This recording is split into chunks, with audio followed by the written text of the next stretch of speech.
Hello there, my name is Dr. Christopher Pryor and I'm a lecturer in British and Imperial History at University College Dublin. I'm here today to look at the question, in what ways did movements for independence in British colonies develop?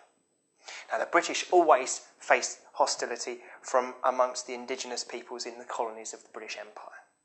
Most famously, anti-imperial hostility had manifested itself in violent ways during the Indian Mutiny of 1857, as soldiers, peasants and others sought to kick out the British by armed resistance.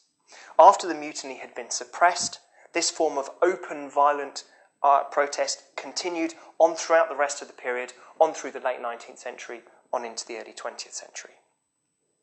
However, it was increasingly joined by a new form of protest, an anti-colonial nationalism that had its roots not in the peasants or the soldiers, but in the Western educated middle classes.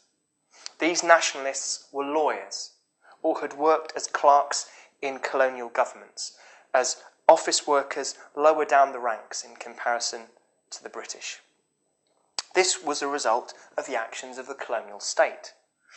In India, the universities of Calcutta, of Bombay and Madras were established in 1857, and in the 30 years after the mutiny, some 60,000 Indian students entered these institutions.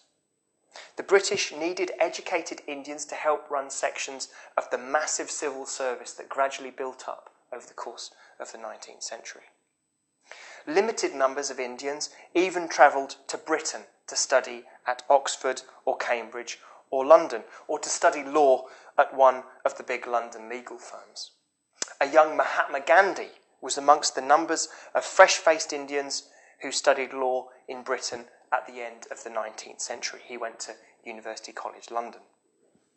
So today, we're going to look at what caused anti-colonial nationalism to take the forms that it did.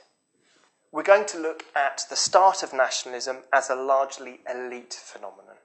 And then we're going to go on to different reasons that help explain the increasingly popular nature of anti-colonial nationalism.